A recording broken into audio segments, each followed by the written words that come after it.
Are you ready to manage your work and personal world better to live a more fulfilling, productive life? Then you've come to the right place. Welcome to Productivity Cast, the weekly show about all things personal productivity.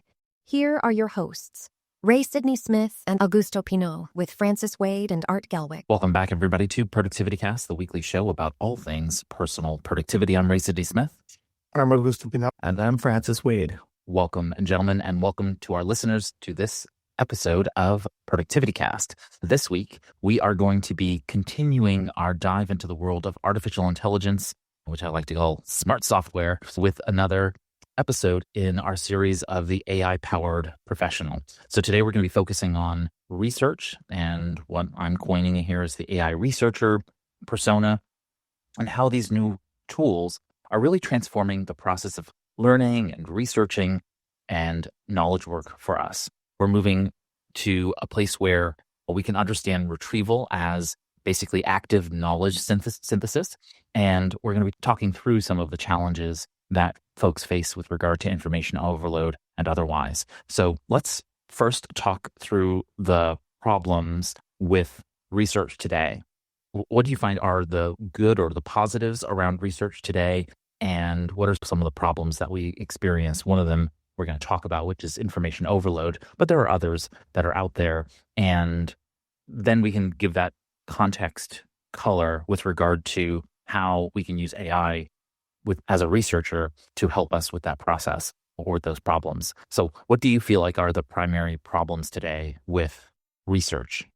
I think in the past, very much a hit or miss kind of proposition, where if you could find someone who had done the research, answered the research questions that you have, you were extremely lucky. And the game was, how can I increase odds of success? How can I be luckier?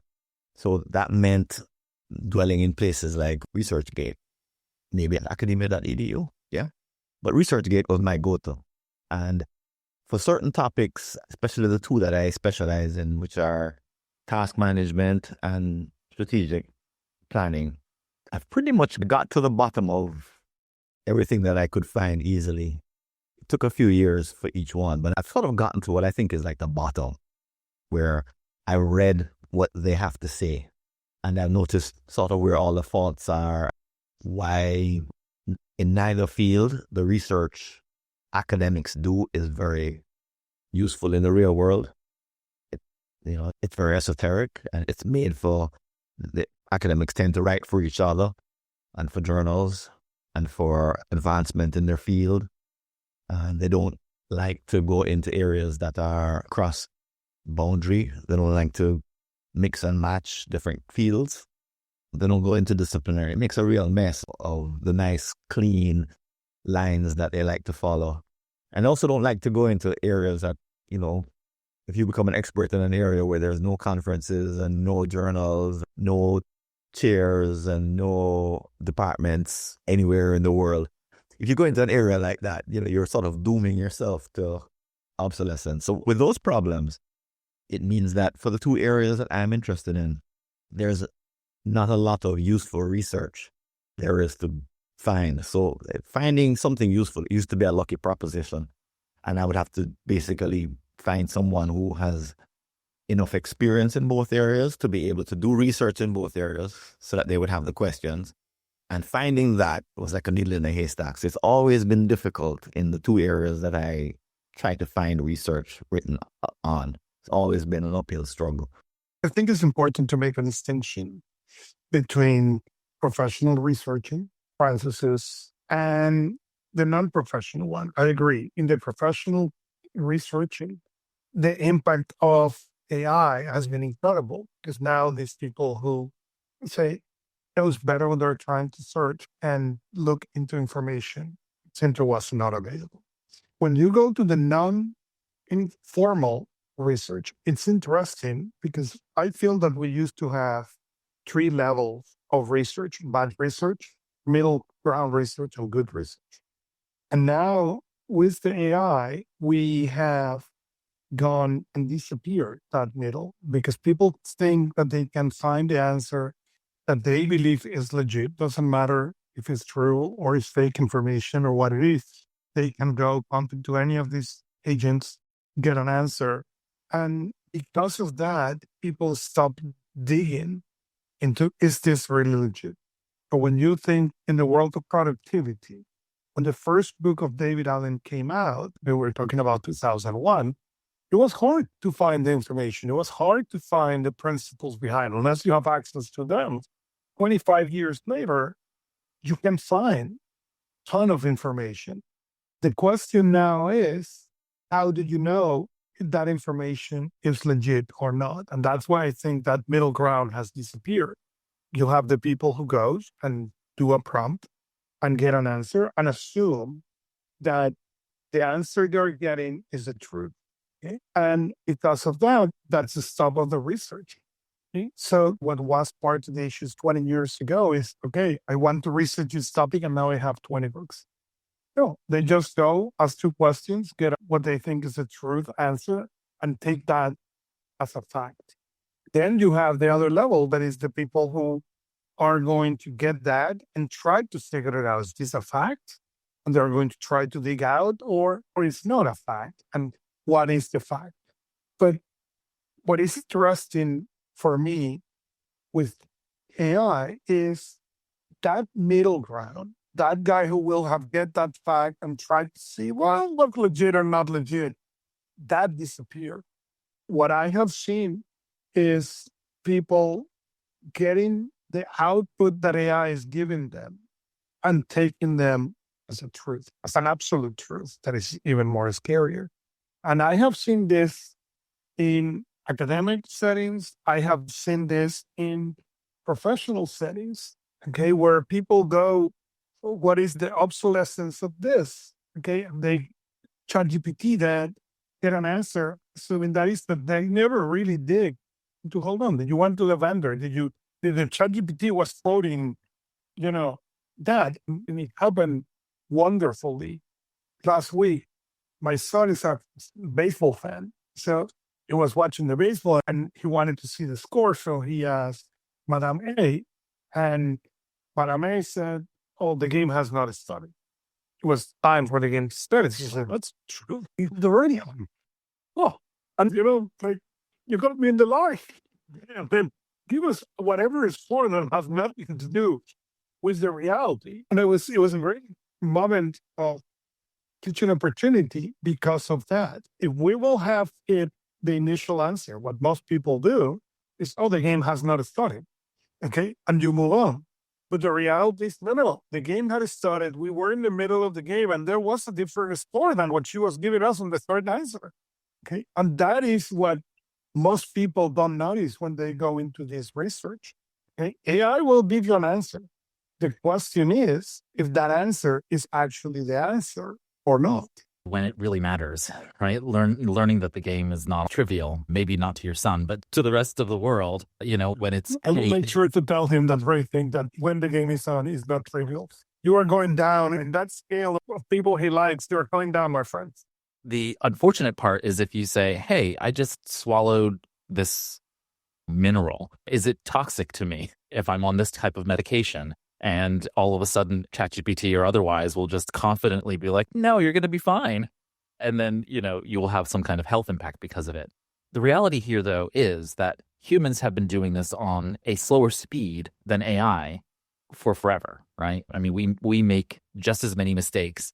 And the information that it's based on is that which is in Google and the rest of the public web, right? Remember that the LLMs are trained on that which is public information. And so there are lots of parts of the private web that are held away, which I think are probably the best parts of the web, right? Because in a private space is where people give their most valuable information, right? It's going to be behind a paywall. It's going to be gated in some way, shape, or form. Exclusive information is where someone's going to teach a course that's going to go into every step of some particular thing. So since I think most of the best parts of human knowledge are hidden from LLMs, we get the dumbest parts, basically. And the interesting thing through this is that even with the dumbest parts, we still have come up with large language models that have been incredibly competent at being able to do what we want it to do. And so what we've learned is that, of course, bigger LLMs, more training doesn't necessarily beget better results. There's kind of a sweet spot. And we're going to have to start seeing how specialized models, not just LLMs, maybe small language models, maybe other types of models, are basically utilized for us to be able to get the work done that we need to more efficiently, but also more accurately. So I see this as, again, we're in its infancy. And so there are many travails. I think all of them are human. I don't think many of them are technological. These are human problems with information overload, problems with basically passivity when it comes to information verification. All of these things that we can think about as problems with regard to research today, facilitated by technology because we have access to it all, is really fundamentally us going to the news as though it's a buffet, as opposed to curating a set of news that makes sense to us and consuming that news and then moving on. People get addicted to the news. They get addicted to running down these rabbit holes of content and really not having a purpose-driven perspective on what they're trying to find. And so I think those are really some of the big ticket problems. I think there is a sheer amount of information that is being given to us every day. We are getting bombarded with not just advertising, but we are also getting bombarded with lots and lots of general information that we otherwise didn't have access to in our lives before. And that includes news, right? Once upon a time, our brains got very limited amounts of news. There was a town crier, perhaps. People talked, and gossip was most of the news. And now today, thanks to the internet, you will find out within minutes if there was some kind of environmental event that happened across the world, right? And now all of a sudden you have to think about the people there that you don't know, right? You may not know them, maybe you do know them, but that's a good thing on one level, right? Because if something happens in Jamaica, like there's a hurricane or a tropical storm, we're going to find out pretty quickly and be able to show our caring concern for Francis. But if there's something happening in a part of the world where we don't know anyone, we still find out that information, whether we like it or not. And that's not necessarily helpful to us in the grand scheme of things, because we can't do anything about it. We don't know the people there. And as much as you want to have care and concern for everyone, you can't know 8 or 9 billion people and care and concern about every single one of them. And so there's this kind of mediation that we need to do in terms of how much information we take in related to that care and concern aspect of our lives. But it's interesting you mentioned that in the current event, in the moment that we are recording this show, with all the negative news coming in the world, one of the things that is interesting is to see people who can digest that information and the people who is right now being analysis paralysis, who are getting so much input on the gas prices, the problems here, all those things that they can't handle that amount of news. They simply can't. And what is producing for people is an incredible amount of anxiety, an incredible amount of stress. It will be very interesting, sadly, to see in the next 3 to 6 months the impact in depression and anxiety and all these things, because in a way, the news are designed to be very addictive. And if you are not very aware how addictive they can be, it's just for every news, they get 100 headlines. So it sounds like it's a different thing. The problem is if you are not very aware and very conscious of that, the chances that you will get into that game are really terrible. And by the way, let me clarify, I'm not saying I'm better at this than anybody. What I have learned over the years, the difference is I have a support structure where when I get caught into their game, I have 2 or 3 people that I can call and say, hey, I am been anxious with all this news. 99% of the time, the chances that both are in the same game are low. So one can pull the other one out of the hole. That said, I have also experienced at times where I make that call and we're both in the same game. That's not a good call. But it happens. But it's important how you're handling, in the case of the news, all this information, because in the case of the research, okay, fine, I will have piles galore, but eventually I will need to decide how I'm going to do this, or the research will stay on the table. Okay, but in general, that doesn't produce anxiety, the depression, all these negative things. With the news specifically, the effect is very direct and the impact is very negative. So that is also important to look into this and to what you're going to do to protect yourself. I have a friend who visited a relative recently, spent a few days at the relative's house, and the guest was exposed to the first time to the phenomenon of someone turning on the news and leaving it on television. Oof. So from 6 in the morning until midnight, maybe, the news was on. And it was tuned into some dramatic something that happened recently, high drama and breaking news every 10 minutes. And after a few days and after getting home, she noticed that the anxiety didn't go away and she had to go seek the help of a therapist because she said it just didn't go away. And going to the therapist is what made the difference.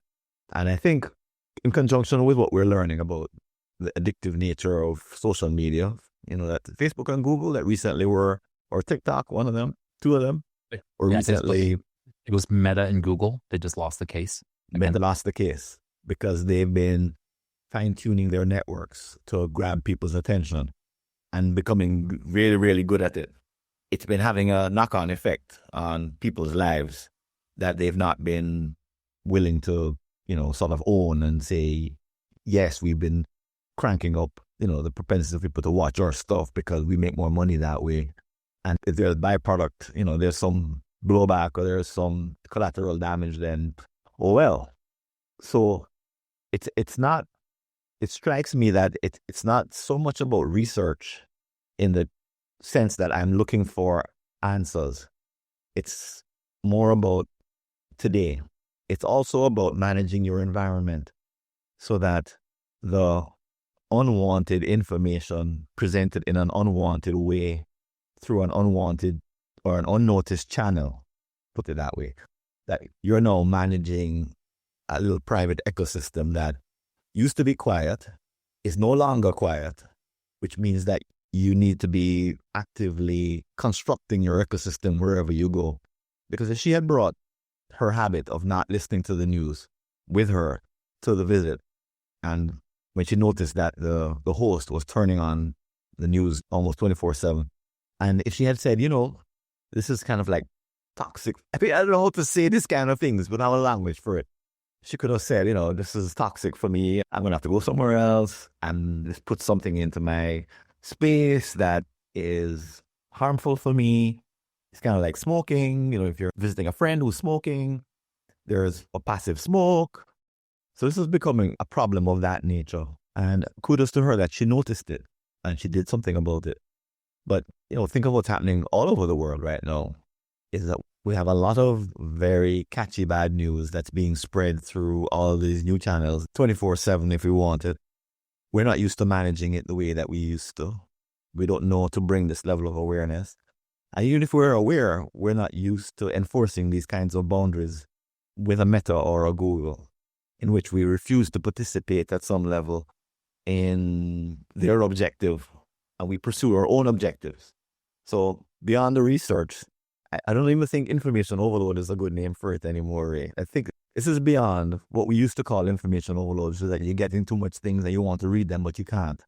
This is now some kind of basic human protection, something basic like smoke. I think this is contextually different. I think information overload is something different. This is information toxicity.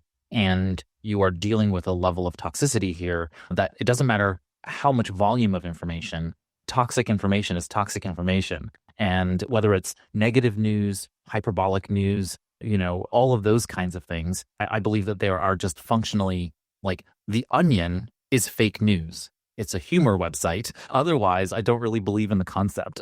That has become a political cudgel in some way, shape, or form. I've kind of ignored that. What I think is really important for everyone to think through is how do we scale back the amount of information we're taking in every day and really curating that. I think one of the first things is that you need to curate the inbound information before you go out and start researching any particular topic. This information inbound for you does affect your research. And I think that AI here can help in some regards. One, it can help filter out the types of information you want to filter out. You can use tools like ChatGPT to have a scheduled action to look for news every day. Even in Google Workspace, if you have a business account, I believe you can set up a flow. So it says, hey, go look up this type of news every day and then put a brief into my email inbox. And it will just give you a quick brief for those particular items. I have that for certain types of news that's work related. That's very helpful because now I don't have to go to 15 different sources to go find those. And you can ask it to do things like rate the news source based on their political leaning and their left, right, or center, and just put a little icon in the news item for that news source so I know where they are. And that gives you a little bit better of a control in terms of what you're reading and why you're reading and those kinds of things. So there are some AI tools that can help in that regard. I think fundamentally you have to choose to lessen the volume of inbound content. As you said, is very difficult because they incentivize you to log into Instagram and into YouTube and into TikTok and into these tools that then are very addictive. And so you have to wean yourself off of them on some way, shape, or form, either cold turkey or on some diminishing scale, diminishing cadence until you get to that right level where your cortisol levels, basically your fight or flight response, which is technically fight, flight, or freeze.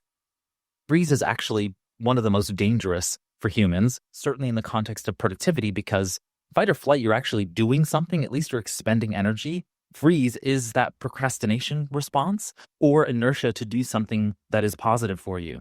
Freezing is a huge problem for us, and we don't recognize it as part of the fight, flight, or freeze response. And so when you have that kind of shock or fear-based response, guess what? Your productivity is going to be impacted. So you have to reduce all of that information to get to that point. And take this out of the news perspective, right? It could just be emails coming from work, an overwhelming number of Slack messages, an overwhelming number of text messages or phone calls from your boss or colleagues or clients. All of those things are information overload. And your ability to be able to use AI, kind of in the context of what we're talking about today, is to be able to lessen those so you don't have as much of that kind of cortisol spike every time you see all of those things happening, or mini spikes throughout the day that aggregate becomes the toxicity that we're really talking about. I'm waiting for Microsoft or Slack or any of them to announce the use of Cortana or whatever is their AI thing to bring you, going back to, the 60s. Now that some people will be able to have their AI activator on the Teams, and you are going to write Teams or whatever is the communication method. And it's like, hey, I am so-and-so, tell me how can he help you instead of interrupting him. Okay, so we're going to go back to that. You find them now, you call people to their cell phone, and then you go, okay, this is their AI. That is what we're going to interrupt if this person for. And it is going to be very interesting. We're seeing that already. I'm predominantly in the Google Workspace ecosystem, and in Google Workspace in Studio, you're now able to have it read email and write drafts of emails for you. You could potentially have it send those emails, but I wouldn't do that. The idea is that it's preparing emails on my behalf and plopping them into my inbox, sitting there waiting to respond to a client. And all I need to do is now fix the email and respond. It's in my voice and in looking at my documentation. So it has all of my FAQs that are in Google Drive, and it's able to source all of that information and give a competent response. And of course, I've got to still correct it. It's probably 60, 70, maybe 80% on target, but I'm working from a draft as opposed to a blank slate. And that's always going to speed up the process for me. And so this is where we can start to deal with some of this information overload, which in this case is communications overload. But the goal here is to be able to figure out how to reduce the spigot, right? Kind of lessening the spigot of how much we have to process in terms of information, and being able to step back and say, okay, even if I have to process this information, how much work can be done on the other side to kind of lessen the impact? It's not only a volume issue, it's a quality of information. Information just sounds so benign relative to what we're dealing with nowadays. The word doesn't seem to match the impact. Let's put it that way. It's a toxic something, but toxic information isn't necessarily toxic. It's not one thing or the other. But the combination of the channel, the cortisol driving intent, the research that they've put into it, the video, the graphics, the combination of all of it lifts it off the page. And before, information was on a page, and gradually it became an online page and a verbal page, an audio page, a visual page. What we're having now is lifting impact off of a page. What used to be a page of information is now turned into some kind of impacting vector that we now need to hopefully one day use AI to manage at scale. I should be able to get up in the morning and say, okay, today is a news fast day, and I don't get exposed. My world, my TV, my devices, my everything stops showing me news for the day, and I have a fast when I take a break. It's just what needs to happen ultimately here. Information has taken on a different kind of a life of its own. I find it interesting for me because I am a bit of a news junkie. And so I tend to pay attention to all of the productivity and technology news. And I tend to watch and ingest a lot of political news. And so I have to be very, very conscious about how much time that takes and how I ingest that information. And I've always been pretty good at curating. So I don't have that kind of overwhelm that I think other folks have, because I've just chosen to have a few different places where I can consume content. And so I decided a long time ago that I would have the very specific apps for the inbound news that I wanted to have access to. I have podcasts that I listen to that aggregate particular types of news. And then I have my feed reader, which I happen to use Feedly still, but I'm currently vibe coding my own. And so I have those three things, and that's it. Everything flows in there. And if it doesn't flow in there, then I'm not reading it. Right? And so Feedly has a facility for receiving newsletters and capturing it into the Feedly interface. So all newsletters go in there as well. And that allows me to look at everything in a centralized space. I've tried to aggregate all of that into Evernote at some point, where I was just kind of forwarding everything into Evernote, and it wasn't the best. It just wasn't working, because I don't want every podcast episode for a lot of podcasts that I'm following. I don't have those in my podcast app, for example. I literally will just have them in Feedly, follow the RSS feed of the podcast. I can read the titles, see if it's something that interests me, and only then would I listen to it by downloading it on my podcast app. And so, I'm not getting that constant ping of these are new episodes of whatever that you need to listen to for things that I don't care about. And then, of course, there are podcasts that I subscribe to, and I listen to all of their episodes. So you need to do that level of curating so that you're able to have a conscious and calming approach to the information inbound in your world. So let's talk about some of the things that we may want to do to lessen the impact of it that we can do today. So what are you doing, Francis, in terms of lessening the information? Apart from insisting that I'm not watching the news on the television, I've noticed that the two feeds that I pay most attention to are YouTube and Facebook, and they've both been taken over. And so I can skip the related trauma on my YouTube, the one I watch on the TV, and I skip to the things that are more important to me. And sometimes it realizes I'm not watching it anymore, and it shows me less. And then sometimes I watch something and then it shows me a flood. But Facebook has I've used it to keep in touch with friends all over the world. I live in Jamaica, my friends are all over, and there's no other way to know what's going on with them other than to use Facebook. And there was a time when Facebook was only about the feed from other people. And now it's turned into a trauma, the fire hose of information. I tell you, information is too benign a word for what is coming through my feed. But really what I need to do, and I'm speaking this through, I know there's a way to curate Facebook so that it gives you only what you hear from your friends. So this week I'm going to try that. I'm going to try to see what that is like, because Facebook selecting or Meta selecting what it wants me to see I'm not depressed yet, but I do notice that it takes more time, because there's some fresh angle on what's happening over there, what's going to happen today, and what's going to happen in the next 48 hours because there's a bomb threat. That stuff takes time to absorb. And I'm thinking that that's not time well spent, that I can get that information through a more sober source like the New York Times, for example. It's not urgent. when it's presented that way. It's not catchy, it's not sexy, but it's accurate. And all of the interim drama I could read out of my Facebook feed and maybe be the better for it. So I'm going to take that on for sure. I used to use a Chrome extension called Social Fixer, and it worked to limit some of the more deleterious aspects of Facebook. And somehow Google has decided that it doesn't comply with the appropriate standards. And so I've been in search of different apps that will hide particular aspects of social networks. Like I don't want to see certain things. It's why I have an ad blocker in my browser, right? I don't want to see ads. I actually have an ad blocker built into my router. I don't see those things, and I don't even think about it. And I'm not against ads. I think ads are a completely legitimate revenue source for certain businesses. But the reality is that I don't like them when they're popping up and overlaying things. That's just very distracting to me. The goal here is to find tools like that.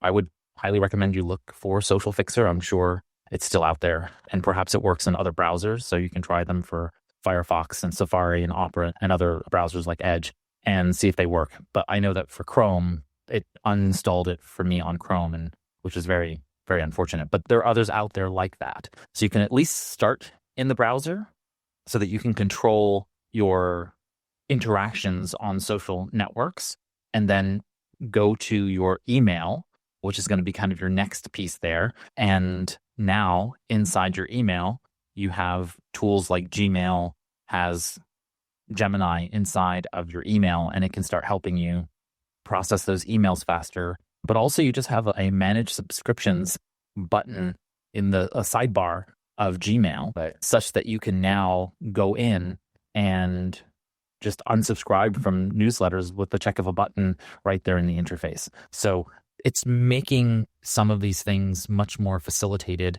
and I think that's helpful. It's a sign of the times. We can't escape what's happening, and we need to adapt. And I think AI could help us.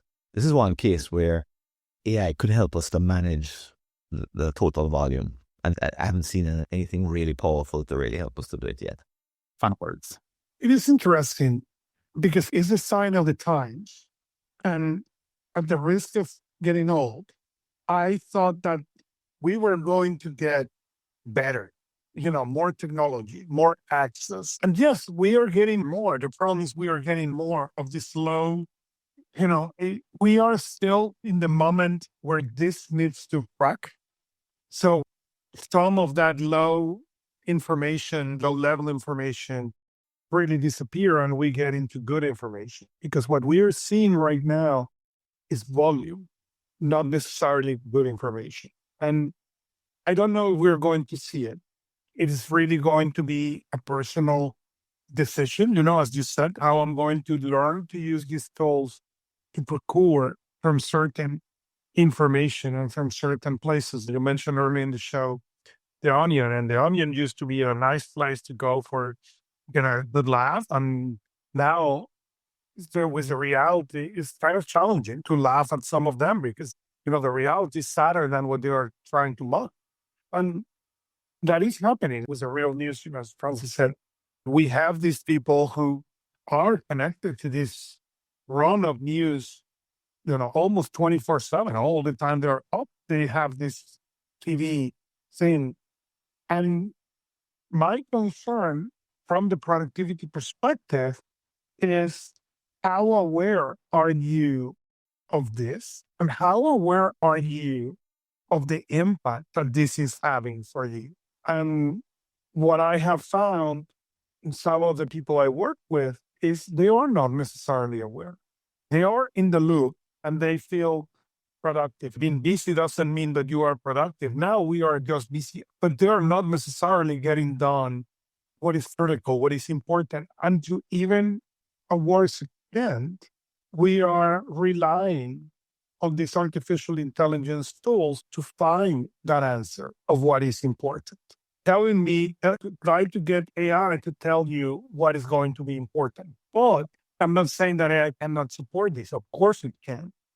But the critical point in here is they want AI to give them these answers without the training. Or I mentioned, yes, I have these tools and they can write 60% of the email, and then I just need to come and fix it.